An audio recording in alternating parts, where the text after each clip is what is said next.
नाज़रीन, अब रुख करते हैं मकतूल जुल्फ़कार के लवाहिकीन की जानिब और सबसे पहले बात करेंगे मकतूल की वालिदा से और उन्हीं की जुबानी जानेंगे कि उनके बेटे को किस जुर्म की सजा दी गई है। की होया सी, क्यों कत्ल करता ताड़े बेटे ने? बेटा बाहर उनकी गड्डी खड़ी सी ने बूहे गई मोटरसाइकिल? हाँ जी मोटरसाइकिल। वो पता नहीं किहड़े बच्चे ने डेगी किहड़े ने नहीं डेगी। मैं कोल ही खड़ी सामने तो मैं उन्होंने कहनी पई बेटा मेरे बेटे ने नहीं डेगी। मैं थोड़ी जी अंदर हुई हाँ, वो मेरे मुंडे ने कुटना शुरू कर दिता है। मेरे मुंडे ने मैंने आवाज़ दी, उन्हें हमी मैंने मारदा पई। मैं अपने बेटे ने अंदर लै गई हाँ। अंदर लै गई, मैं बुआ कुंडी ला दी है। जवाई मेरा अंदर सुता पिया सी अंदर। ये उठिया आवाज़ सुन के इन्हें मैं आखा बेटा बुआ ना खोली, वो बुआ बड़ा भनदा पिया। इन्हें बेटे मेरे ने फिर भी बुआ खोल च नींदर जेगा सी, इन्हें दोबारा बुआ खोलिया। इत्थे उन्हें डंडा मारिया गोडे ते, गोडे डंडा मारिया। बाद इन्हें मैं अंदर कर लिया, मैं कुंडी ला दी। बाद उन्हें बंदे बुलाए ने इनते गल पैन वास्ते मेरे बेटे दे। वो आए ने, उन्हें सारा बुआ खड़काया। मैं बाहर गई हाँ। उन्हें कट बेटे आप दिन बाहर केड़ा बदमाश गल पैंदा। मैं बेटा असी काहदे बदमाश है, मेरा तो बेटा भोला जा मेरा बेटा, कल्ला मेरा बेटा है, कोई और नहीं हैगा। उन्हें चिर मेरा जवाई बाहर गया है। इन्हें हाँ जी बाजी इन्हों के जिंद निकला जानन वाले। वो फिर अगों गल नहीं पै, अगों गल नहीं पै तो ये असें भी वन फायर से कॉल कर दी, उन्हें भी वन फायर से कॉल कर दी। उधर उनके भी आ गए, उधर साढ़े भी गए चले ने, गए चले ने। बाद उन्होंने सुलह कर ली साढ़े ना, उन्होंने कला दिता। उन्हें असी आपे कर निबेड़ लांगे, किहड़े बंदे आए सी उन्होंने बंदियां ने साड़ी सुलह करा दी। 15 दिन बाद मेरा बच्चा बाहर खेड़दा पिया सी, पिछों आया है, पता नहीं इन्हें की फड़िया तो की नहीं, डंडा फड़िया इन्हें जाकर उन्हें मारन लग पिया।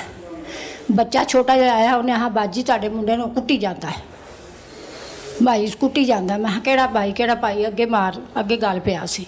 मैं भज के बाहर गई हाँ, मेरे जांदियां ने मेरे बेटे नूं मार दिता, किवें इन्हें मार के सुट दिता है। मैनू नहीं सुझ बुझ रही कौन आया कौन गया। मैं फिर आवाज़ दी आदे जवाई ने, मैं फरूक बेटा, उन्हें मार दिता मेरे बेटे नूं। ये भज्या बाहर, भज के बाहर निकलिया, इकल्ला ही हैगा, शिकार कोई नहीं सी हैगे। ये गया इन्हें फड़ के दवा दा अपना, इन्हें आंदा गड्डी कड्डो बाहर। मैं गड्डी किन्ने कड्डनी, उन्हें चिन्नू रिश्के वाला आ गया, और रिश्के पा के उन्हें हस्पताल लै गए। सानू ये पिछों बड़ियां धमकियां लांदा रहा, बहुत करदा रहा, जास्ती कीती इन्हें साडे बेटे नाल। ना कोई दुश्मनी ना कोई लैनी ना देनी, सिर्फ मोटरसाइकिल ते हथ रखिया तो बस उत्थे ही। ताड़े बेटे ना पहले भी लड़दा झगड़दा रहा? नहीं नहीं 8 दिन पहले लड़िया? हाँ 15 दिन पहले लड़िया है। हाँ फिर उस तो बाद? हाँ जी उस तो बाद इन्हें फिर वार किया है, किया भी इन्हें पिछों ही, उन्हें बुला के नहीं किया। अच्छा माँ जी, फिर उस तो बाद बच्चे नूं हस्पताल लै गए? जी इत्थे लै गए छटील बाग। अच्छा। बाद उन्हें जवाब सानू दे फिर लाहौर लै गए। अच्छा। लाहौर जाके असीं उनका करवाया सारा जनरल अस्पताल? हाँ जी। सिर ते सट वजी सी? हाँ जी अच्छा। सिर ते सट लगी उन्हें। 4 दिन रहा, मेरा बेटा फौत हो गया, असीं घर लाया। पुलिस को FIR दर्ज करा ली? हाँ जी सब कुछ कराया है। कराई? हाँ जी। पुलिस ने साथ दिता? हाँ जी। की मतलब साथ दिता? साथ उन्हें यही दिता, उन्होंने फाड़ते लाया दोवां नूं।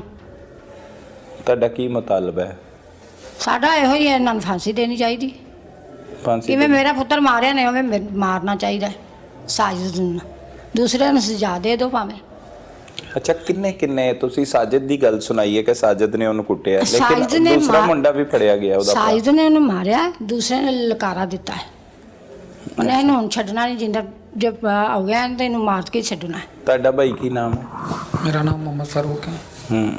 ਤੁਸੀਂ ਕੀ ਲੱਗਦੇ ਹੋ? मैं उनके बहनोई हूँ। ਬਨੋਈ जी ਸਹੀ, ਮਕਤੂਲ ਦੇ। जी। ਕੀ ਹੋਇਆ ਵਾਕਿਆ? ਤੁਸੀਂ ਮੌਕੇ ਤੇ ਗਵਾਹ ਹੋ, ਕੀ ਵੇਖਿਆ? लड़ाई की कुछ ऐसी वजह तो नहीं थी, लेकिन वो बस पता नहीं उन्होंने क्या उसके दिल में आया, या कोई वैसे ही रंजिश थी, या कोई वैसे ही वो को दिल का गुबार निकालना चाहता था। इसी वजह से उसने ना हमारे भाई को तशद्दुद किया। उसने तो वैसे तशद्दुद किया, लेकिन वो जो कंडीशन बता रही थी ना, वो यही बता रही थी उसको ना, इसने ना जान से मारने का इरादा रखा था। और मैं जब बाहर निकला तो मैंने देखा कि ये उसके ना सर पे तो इसने डंडे मार दिए थे। तो जब मैं बाहर निकला, दरवाजे के बाहर देखा तो ये जो ना उसके टांगों पे डंडे मार रहा था। जी। तो ये मेरे अंकल हैं, ये दूर खड़े ना, ये भी भागकर वहाँ से पास आए हमारे। तो मैंने देखा जो मेरे भाई की हालत वो तशवीरनाक थी, इसलिए मैंने उसको मारने के बजाय अपने भाई को उठाना ज़्यादा मुनासिब समझा। मैंने उसको उठाया, एम्बुलेंस की कॉल करने की कोशिश की। क्यों मार रहा था भाई को आपके? बस वही जो 15 दिन पहले की लड़ाई हुई थी मेरे वो साथ। क्या हुई थी? जी। क्योंकि इसमें तो आप एंड टाइम पे आए हैं ना, जी जी। आखिरी डंडों पे। जी, जी। वो उसमें जहाँ पे पूरे गवाह हैं वो बताएं। वो मैं आपको बताता हूँ तफसील से। बाइक खड़ी थी, ये बच्चा जो हमारा तो भाई था वो तकरीबन बाहर ही खेल रहा था, तकरीबन आमने सामने दरवाजे हैं हमारे।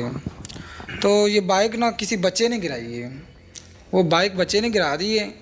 इस भाई ने, ये तकरीबन ऐसा है जो महल्ले में ना काफ़ी लोगों के काम आता है, तो भाई इसने बाइक खड़ी कर दी है।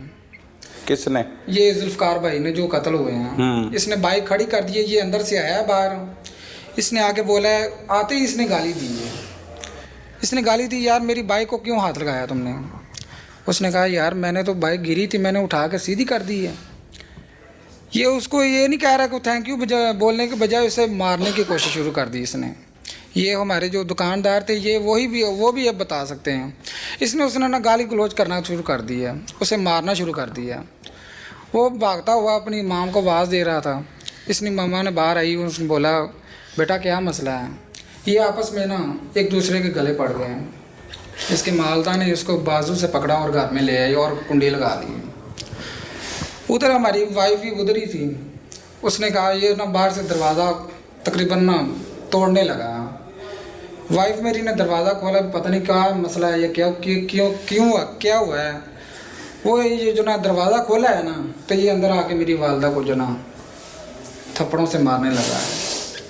मेरी वाइफ, मैं अंदर सो रहा था, मैंने नाइट ड्यूटी की थी, तो मुझे उन्होंने अभी उठाया नहीं था। ठीक है, ये साजिद नामी शख्स है जो ये अंदर आया है, इसने मेरी वालदा को बड़ी थप्पड़ मारे हैं। ठीक है, और मेरे भाई को भी उधर मारने लगा है। मेरी वाइफ ने पता नहीं डंडा पकड़ा या क्या पकड़ा है, उसे भी मेरी वाइफ ने भी मारना शुरू कर दिया। ये नहीं पता हमें इसका सर फटा है या नहीं फटा, हमें बाद में पता चला है जब इसने को तकरीबन अपने माथे पे कोई ज़ख्म का निशान बना लिया है। ठीक है, ये मारता हुआ बाहर चला गया। ये मेरी वालदा जो इसने फिर अंदर से कुंडी लगा ली है, उसने ना बाहर से हमारे दरवाजे को तोड़ना शुरू कर दिया। मैं दरवाजे के शोर से उठा, मैं नींद में था, मैंने बाहर गया, मैंने पूछा क्या मसला क्या हुआ है। इन्होंने कहा कि ये जो सामने वाला शख्स है ना वो हमारे ना आके हाथापाई की हमारे साथ। मैंने दरवाज़ा खोला, नींद में था, उसने मेरे ऊपर भी वार कर दिया है। ये मेरी टांग पे ऊपर इसने डंडा मारा है। मैं तकरीबन 4 दिन जो ना मेडिसिन वगैरह और पट्टी वगैरह कराता रहा हूँ। उसने मेरे ऊपर भी हमला कर दिया है। सुलह हो गई उसकी? नहीं, अभी सुलह नहीं हुई थी। अभी ये जो कार्रवाई हो रही थी, ये उसने देखा भी एक और लड़का आ गया है। ये जो उसका भाई था, साथ में गिरफ्तार हुआ है ना, ये भी थोड़ा सा ना उधर उछलने लगा। इसने फ़ोन किया, तकरीबन 4 लड़के आए हमारी तरफ ना, हमारे झगड़ा करने के लिए। वो जो लड़के इन्होंने बुलाए थे वो मेरे क्लास फेलो थे। नदीम नामी शख्स है वो जो मेरा ना क्लास फेलो था, मेरा काफ़ी अच्छा दोस्त था, इन्होंने साजिद नामी शख्स ने जो बुलाया था उन्हें हमारे साथ झगड़ा करने के लिए। वालदा मेरी बाहर गई क्योंकि मुझे तो डंडा लगा हुआ था, मेरी चोट लगी थी, मैं उधर पड़ा हुआ था। वो इसने बोला कि बाहर निकालो अपने बेटों को। मैं तकरीबन अपनी हिम्मत करते हुए बाहर गया तो देखा कि वो मेरा दोस्त था। उन्होंने कहा यार आप किधर आए? मैं कहा ये मेरा ही घर है। वो महल्लेदारों ने इकट्ठा करना शुरू कर दिया। वो जो तकरीबन जो हमारे मोतबार बंदे थे महल्लेदार, उन्होंने बुलाया, उन्होंने कहा यार ये हमारे दोस्त हैं, काफ़ी अच्छे दोस्त हैं, लिहाजा इनसे झगड़ा बनता नहीं है। ठीक है, महल्लेदारों ने इकट्ठा करके ना हमारी जो ना सुलह करवा दी। ये साजिद नामी शख्स है, ये मेरी सुलह होगी इससे, इसने गले भी मिलाया, सब कुछ किया है। तकरीबन दूसरे दिन ये बंदा आया।